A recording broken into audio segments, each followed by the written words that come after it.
What is up, guys and gals? How's it going out there? Hope you guys are having a good day where you are, wherever you are, and at whatever time you're checking out this video. So let's get to it here. We're going to do, or excuse me, I'm going to do a quick update on what's going on with my channel. So I have not made a vlog style series, or excuse me, a vlog style video in quite some time. Just because last week, or I should say the entire month of April, has been pretty lackluster in terms of game releases.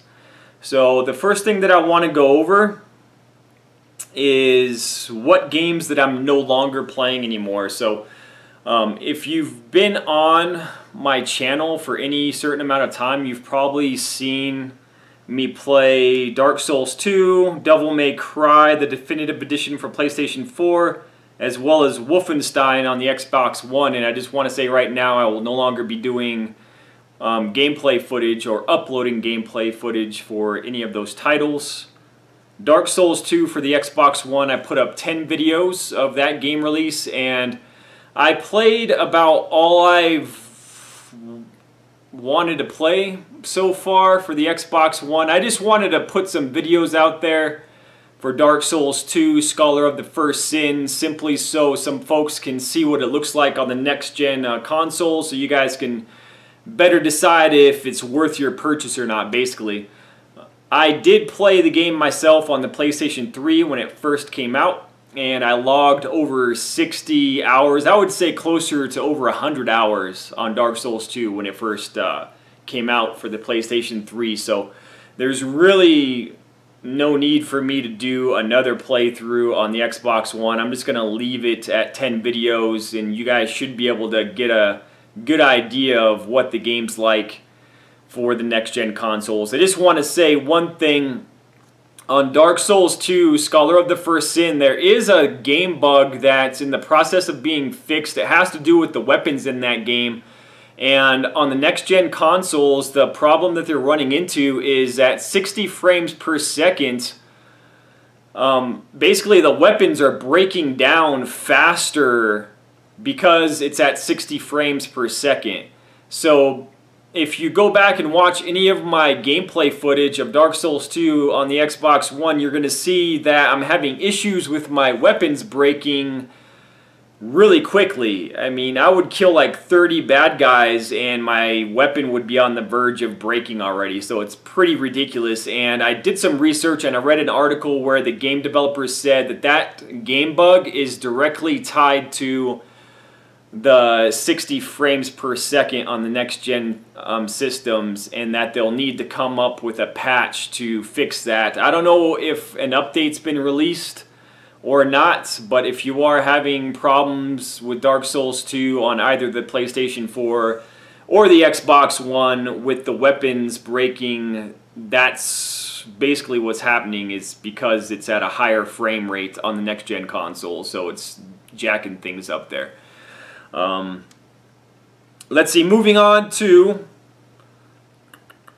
Devil May Cry, the Definitive Edition. So I did put out about 12 videos or so for Devil May Cry on the PlayStation 4. I'm no longer going to be uploading videos for that title. It's just not my type of game that I enjoy playing. Not to say that it's a bad version of that game. I guess for a hack and slash game, you can't really beat Devil May Cry for the PlayStation 4 or Xbox One, but it's just not for me, so I'm not going to be doing any more gameplay footage of that title. And then Wolfenstein, The New Order, I specifically played that game for the simple reason that there is downloadable content coming out on May 5th called The Old Blood, and originally I was going to go ahead and play that downloadable content. However, now I'm having second thoughts. I'm not so sure that I want to go that route, just because I'm not sure if there's a huge fan base for that game, for that downloadable content. I'm not sure if there's enough of you out there that actually want to see me play it. So if you could go ahead and leave comments down below this video on whether or not you would like to see me play that DLC for Wolfenstein the New Order, I would appreciate it. It would kind of help me out. Right now, I don't believe I'm going to buy it. I'm not going to purchase the downloadable content. Right now, I can pick it up for like $17 for the Xbox One, but I'm just not going to bother at this point. Moving on here, so there are some video games that I'm playing on a continuous basis right now, and it's Borderlands 2 for the PlayStation 4, the Handsome Jack Collection, and Last of Us Remastered. I started playing that game a while ago for the PlayStation 4, and the only reason I was doing a gameplay through of that particular title is because when I first launched my YouTube channel, there wasn't a whole lot out at the time, so I decided to play The Last of Us Remastered simply because it's one of my all-time favorite games, and I really love that title. So that's basically been on the back burner though the last month or so, just because with Bloodborne coming out and a couple other games that came out, I was busy. But now that I'm done with Bloodborne and there's nothing really on the horizon until like around May 12th, I'll probably go back to playing The Last of Us Remastered along with Borderlands 2 on the PlayStation 4. And those are going to be my filler games. So when there's no other titles to play right now, I'm going to revert back to Borderlands 2 and The Last of Us Remastered until those two games are complete and I pretty much wrap those up. So those will be my filler games in between titles. So moving on, let's take a quick look at what's coming out this summer. So as you might imagine, the springtime and the summer are pretty slim pickings for new releases, man. There's not a whole lot coming out. As everyone is well aware, the big gaming season doesn't really normally start until October through December, simply because the big game devs are out to make money. Obviously, you know, that's their main goal. They want to push games and make as much money as possible. So you'll see like 6 to 8 really big name game releases like around November and December. But up until that point, there's really hardly anything that comes out, especially in the summer. I don't know what it is with the summer, but summers are just normally lackluster when it comes to new game titles. And you would think that these big game developers would be out trying to release more games in the summertime simply because high school kids are out of school and they have a lot of time on their hands, therefore they have more time to play video games. At least that's my thinking, but it's not like that. This summer is horrible for gaming, and let me go over the list here. So on May 5th, like I said, we have Wolfenstein, The Old Blood, and then we have Project Cars coming out on both the Xbox One and PlayStation 4. That comes out on May 12th, and I will be purchasing that game for the PlayStation 4. I've made up my mind pretty much, and the reason I'm purchasing it for the PlayStation 4 and not the Xbox One is it looks better on the PlayStation 4. So it's not anything against the Xbox One. I wish that there were more games for the Xbox One, exclusively speaking, but that's not the case. And any game that comes out on both the Xbox One and the PlayStation 4, I would say 90% of the time I'm going to go with the PlayStation 4 version just because that's going to be the better version. And in regards to Project Cars, it's been said that the PlayStation 4 version will run at 1080p and the Xbox One version will run at 900p. So, I mean, it's kind of a no-brainer to go with the better looking version there.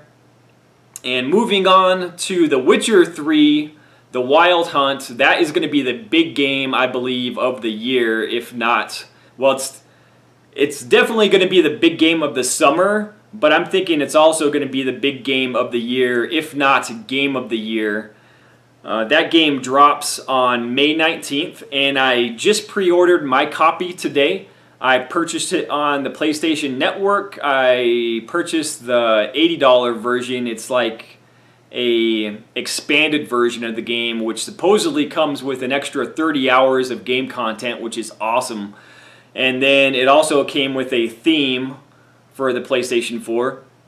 So the cool thing about that is I'll be able to pre-download The Witcher 3 before it comes out, and I'll be playing that game on May 18th.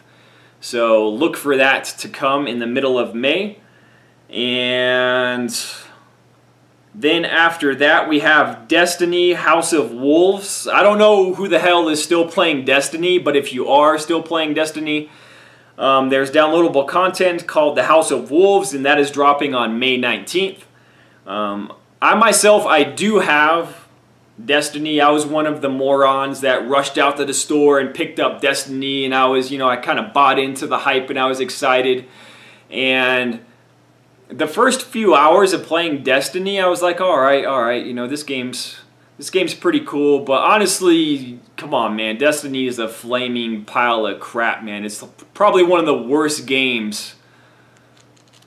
Well, I'm not going to say one of the worst games, but it's definitely on my list for one of the most overhyped games in the history of frickin' either the PlayStation 4 or the Xbox One. The game did not live up to hype, and it's just god-awful. So moving on to June, as some of you may know, Batman Arkham Knight was supposed to release on June 2nd. However, now it's coming out on June 23rd, and so I will definitely be picking up that title as well. I kind of have mixed feelings on the Arkham Knight game. I'm happy that it's being made by Rocksteady, who made the first two Batman games, because Batman Origins wasn't a horrible game, but you could definitely tell that Rocksteady didn't make that game. I don't know, there's just something missing there. So Batman Arkham Knight, the gripe that I have with that game right off the bat is the fact that you're fighting the same flippin' bad guys that we've been fighting over and over again. I mean, it has Two-Face, it has Penguin, it has Scarecrow. Scarecrow was in the first Batman Arkham Asylum game, and we already know what Scarecrow's all about, man. He's going to be fucking with Batman's head, and, it's going to be a bunch of, psychedelic stuff going on. So I don't know what to think. I mean, I think it's going to be a good game, but do I think it's going to be better than The Witcher 3? No, I don't. I think The Witcher 3 is going to be a heavy contender for Game of the Year. A lot of people are already calling Bloodborne Game of the Year. However, after playing Bloodborne myself, I wouldn't say that that's going to be a Game of the Year contender, especially, well, it's going to be in the conversation. Bloodborne will be in the conversation for Game of the Year, but once The Witcher 3 comes out, it's not even going to be close. The Witcher 3 is going to have a better story, it's going to have a better world, and it's going to be a all-around better gaming experience is what my thoughts are on The Witcher 3. I played The Witcher 2 on the Xbox 360. I thought that game was awesome. Anyway, that's just from what I've heard so far about The Witcher 3. I've tried not to watch too much footage on The Witcher 3 because I don't want to, get too excited and then be let down if it doesn't really live up to all the hype. But I'm still excited for that title, and I personally think that it's going to be topping the charts on everybody's Game of the Year list. So we'll see. I don't know. Everybody's opinion is very subjective. So after Batman Arkham Knight drops on June 23rd, that's it. That is it. That is the summer gaming lineup. Now, I am specifically talking about the PlayStation 4 and the Xbox One. I'm not talking about PC. I'm not talking about the Wii U. I'm not talking about like the handheld console systems like the Nintendo DS and all that stuff. So yes, there might be further games or other games, excuse me, coming out on those other gaming platforms, but as far as the PlayStation 4 goes and as far as the Xbox One is concerned, the games that I just mentioned right here on this list, what you see is what you get, man. Now, there are going to be some smaller titles coming out, but I don't think they're going to be worth a damn. I got suckered into purchasing Broken Age yesterday just because I've been so flippin' bored in April. Besides Mortal Kombat 10, there has been jack shit to come out in this month. Nothing has come out.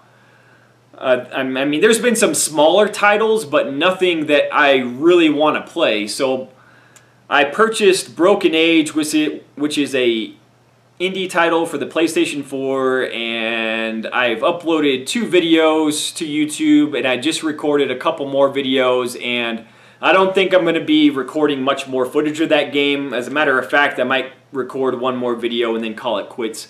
It's not a horrible game, but Broken Age is just not my cup of tea. I mean, I'm not a young kid. I mean, I'm in my 30s, so Broken Age is more for the younger crowd. I mean, if you're like 15 or younger, then Broken Age is probably going to be right up your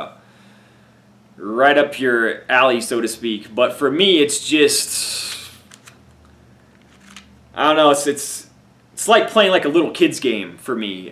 I'm not really getting a ton of enjoyment out of it, and I kind of feel like I got suckered into it because there's nothing else to play, and I did read that it got some decent game reviews, which is why I purchased the game, and at least it was only $17. I mean, it's not a bad game. Broken Age is not a bad game. It's just not a game that is worth your time unless you're desperate for some sort of point and click puzzle shooting type game, or excuse me, puzzle solving type game.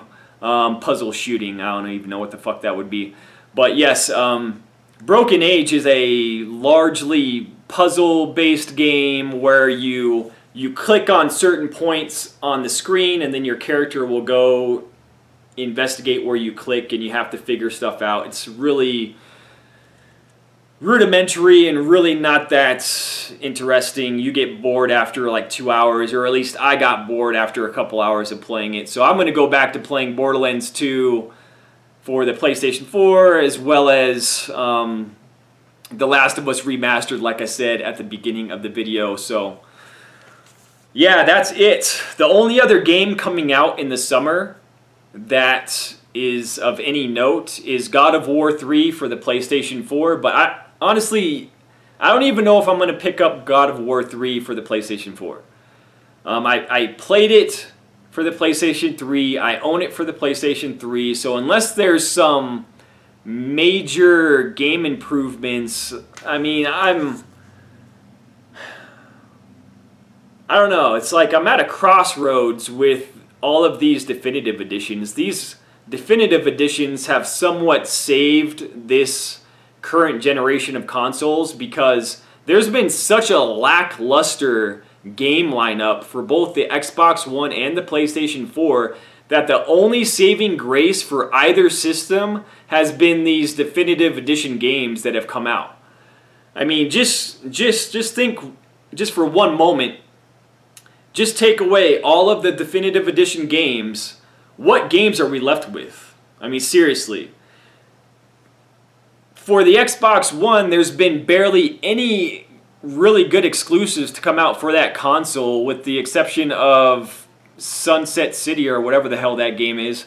And then PlayStation 4 in 2015 has had some exclusives come out for it, but besides Bloodborne, those exclusives have not been that great. Like the Order 1886 was a dolled up game. Like, it looked good, but it was far from a good game. I mean, the story, I guess, was good, but it was very cutscene heavy, and playing the game, you feel more like a spectator than anything else. It was, you know, blasé in my opinion.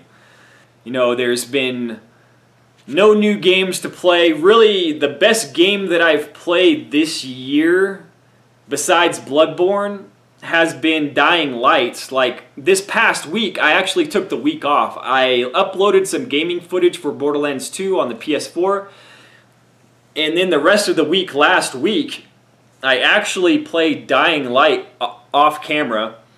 I purchased that game in January, and there were a ton of game bugs for Dying Light when it first came out, so I stepped away from that game and I didn't play it for a while. However, since it's been such a slow spring, I decided, well, fuck it, let me play some Dying Light. So that's what I did, man. I played Dying Light for probably like 4 days straight last week, and I had a ton of fun with it. It's an awesome game. I would say, on my personal opinion, that the majority of the game bugs have been fixed with that game, and if you have not played Dying Light, now's a good time to go out and purchase that game, because the game bugs that were affecting the game when it first came out are no longer a problem. So, and the reason I did not record me playing Dying Light is because I really don't think there's any further interest on YouTube for people wanting to watch that game. And there is a unfortunate trend going on for gaming on YouTube. And that trend is basically goes like this: unless you're playing a brand new, shiny title, people don't really have any kind of interest in watching your content. I mean, people don't want to see you play a game from 2 to 3 months ago. They want to see a game that just came out like this week, And that's very unfortunate, especially for new channels like mine, because if there's no new games to come out, I can't really fall back on playing old games, because I'm not going to build my viewership by doing that. And unfortunately, with no new games coming out in the spring, I'm kind of in a tight spot. So I'm basically just going to say screw it, and I'm just going to stick with playing these older titles like Borderlands 2 for the PlayStation 4, as well as The Last of Us, because there's nothing else to play. I mean, if you guys would like to see me play a game, I mean, if there's a game that I do not know about, please leave it in the comments below, and I'll take it into consideration, and yeah, I mean, we'll just go from there. But if I don't get feedback from any of my subscribers, then I'm just going to play what I'm going to play, and then that's it. So please be proactive if you're subscribed to my channel. Give me feedback on what you want to see from me, what I could do better. As long as it's, how should I put this? As long as it's positive feedback, something that I could definitely take and utilize to make my channel better, then I'm all for it. But if you're just gonna come on here and troll my channel and just say a bunch of negative shit and really not help me make a better channel, then I don't really need any of your comments. So, but if you want to give me some positive reinforcement, some positive feedback on what other games I could be playing, then that's awesome. Feel free to comment below. Thank you so much for checking out this channel update, and I do apologize that I did not have any weekly preview this past week. It's just that there's nothing to preview because there's nothing to frickin' play. So going on in the future, I plan to make more vlog style videos just to change things up, since there is such a drought in new games. So look for some new vlogs coming out from me. Other than that, feel free to comment below. Feel free to keep me in the loop on any games you think that I should be playing. And wherever you are in the world or in the United States, I hope you're having an awesome day. We're finally having some good weather here in Colorado. It's about 70 degrees and it's been sunny today, so that's definitely much improved from the hailstorm and snowstorm that we had to deal with about a week ago. So at any rate, thank you so much for checking out my channel. Feel free to comment, hit the like button, and as always, have a great day, guys. Bye.